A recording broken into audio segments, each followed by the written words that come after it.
Shalom, Bapak Ibu Saudara. Kita teruskan tema kita menjalankan kerajaan sorga di bumi.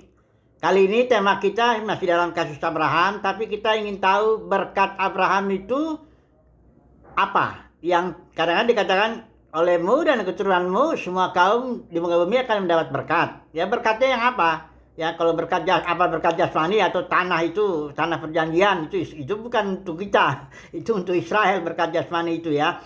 Nah, sekarang untuk kita ini apa? Orang percaya yang percaya kepada Tuhan Yesus ini.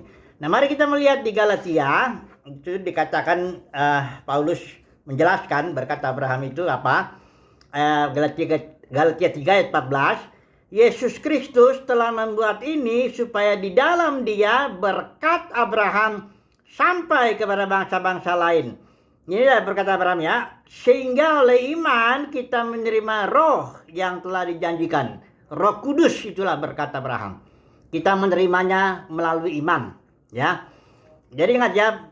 Roh Kudus itu berkata Abraham bagi kita. Bukan tanah perjanjian itu yang untuk Israel itu. Oke.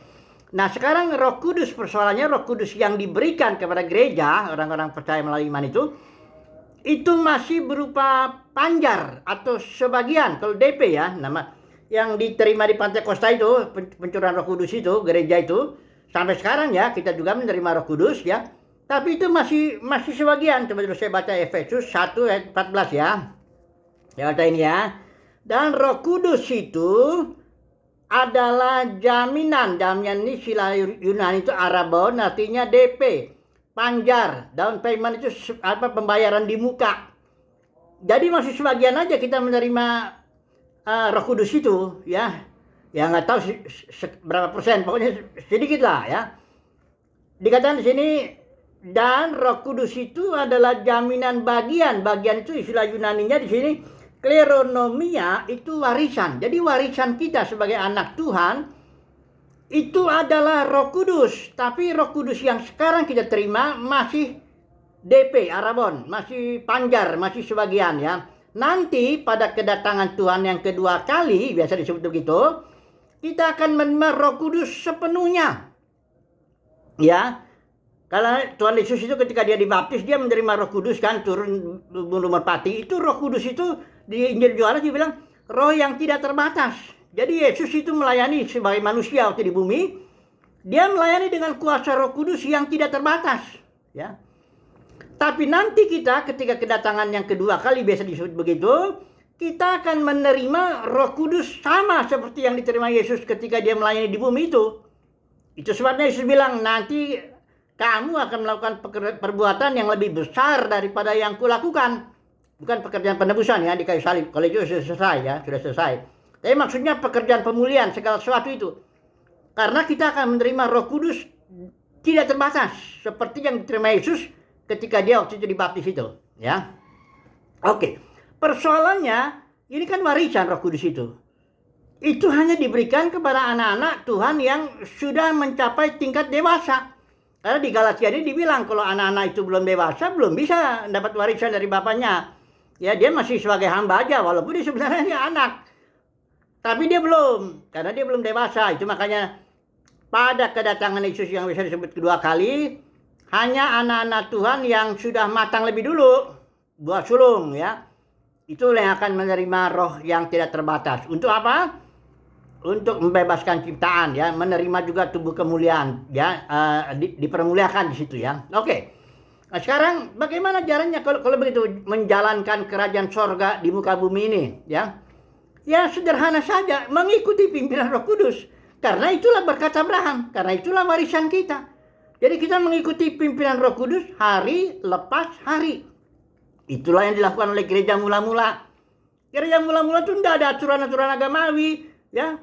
Tidak ada. Mereka kadang-kadang berkumpul setiap hari, memecah roti, merayakan kematian Yesus, ya. Nggak pernah merayakan kebangkitan Yesus, nggak pernah itu. Merayakan kematian Yesus setiap hari itu, ya. Kemudian biasa pada kadang-kadang dipimpin roh pada hari pertama minggu itu berarti hari Minggu. Ya bukan karena merayakan kebangkitan itu, enggak, itu sedang merayakan kematian, pemecahan roti itu ya. Oke. Jadi kalau kita mau menjalankan kerajaan sorga di muka bumi, ya kita hanya menjalankan pimpinan Roh Kudus itu hari lepas hari sebagai gereja mula-mula. Di Kisah Para Rasul itu ada 70 kali tuh ungkapan-ungkapan dipimpin roh, penuh roh, bisikan Roh Kudus ya, Roh Kudus melarang, semuanya. Semua anggota gereja mula-mula itu dipimpin Roh Kudus itu. Mereka organisme yang bergerak sesuai dengan pimpinan roh. Paulus menyebut dirinya tawanan roh. Paulus dalam pelayanan misinya enggak dia mengikuti program manusia atau digaji sama gereja tertentu. Dia suruh berjalan sesuai dengan program-program gereja. Enggak ada itu. Dia ngikutin pimpinan roh dari kota ke kota gimana? Bisa nggak Paulus salah? Oh bisa. Paulus pernah salah dia mendengar bisikan roh. Waktu itu dia perjalanan misi ketiga ya, dia harusnya kan jangan ke Yerusalem, dia mau bantuan. Udah diperingatin tuh melalui murid-murid, karena Roh Kudus itu bisa bicara langsung pada kita, atau bisa melalui orang-orang murid-murid Tuhan, atau bisa melalui siapa aja Roh Kudus bicara. Dia berbagai cara ya. Tapi ada dalam batin kita ada suatu peneguhan bahwa Roh Kudus memimpin kita. Nah, Paulus terlalu semangat. Dia mau ke Yerusalem, pokoknya saya mati pun di Yerusalem saya rela katanya. Akhirnya padahal nggak mati dia di Yerusalem, akhirnya dia masuk mengalami kesulitan ya, akhirnya dipenjara di Roma, ya. Jadi bisa salah nggak? Bisa. Tapi Paulus bilang aku tawanan roh. Prinsipnya bahwa menjalankan kerajaan surga di bumi artinya mengikuti pimpinan roh. Bisa salah, bisa saja, namanya juga belajar. Tapi tanggung jawab Yesus untuk membuat kita mendengar suaranya. Perhatikan ya, saya baca ini ayat terakhir ini ya. Singkat saja, mari kita baca Yohanes 10 ayat 27 ya. Domba-dombaku mendengarkan suaraku, ya. Dan aku mengenal mereka dan mereka, perhatikan, mengikut aku. Domba-domba Yesus itu mendengar suara Yesus, suara Roh Kudus. Itu tanggung jawab Yesus itu sebagai gembala, bukan tanggung jawab kita. Ya, tanggung jawab Tuhan Yesus lah untuk membuat suaranya kedengaran oleh kita. Yesus bilang jamin sini, mereka mengikut aku. Ya, jadi nggak ngikutin program manusia, nggak mengikuti aturan agamawi, harus datang hari Minggu, harus persepuluhan, harus buat sulung, harus ngikutin macam-macam aturan. Nggak begitu. Kalau saudara dan saya memang terpilih menjadi domba Yesus, maka tanggung jawab Yesus lah untuk membuat suaranya kedengaran. Sehingga kita mengikuti dia hari lepas hari. Wahyu pasal 14 ayat 4. Itu para pemenang itu mengikuti anak domba kemana saja anak domba itu pergi. Kita nggak ngikutin siapa-siapa. Hanya mengikuti Yesus Kristus. Itulah kita Kristen, makanya pengikut Kristus. Ya. Nah oke lah. Jadi bagaimana sekali kesimpulannya? Menjalankan kerajaan sorga di bumi artinya mengikuti pimpinan Roh Kudus hari lepas hari. Itu aja prinsipnya. Semoga saudara dan saya itu terpilih menjadi domba Yesus itu. Mendengar suara Yesus itu sesuatu yang biasa bagi domba Yesus ya. Oke lah ya, semoga ya saudara dan saya terpilih menjadi domba Yesus dan kita mengikuti Tuhan Yesus hari lepas hari. Kita nggak mengikuti siapapun, nggak mengikuti program manusiawi, nggak mengikuti aturan-aturan agamawi, nggak mengikuti aliran tertentu, tidak mengikuti pemimpin agama tertentu. Kita mengikuti apa yang Tuhan Yesus, Roh Kudus suruh hari lepas hari ya. Semoga demikian ya. Haleluya. Amin.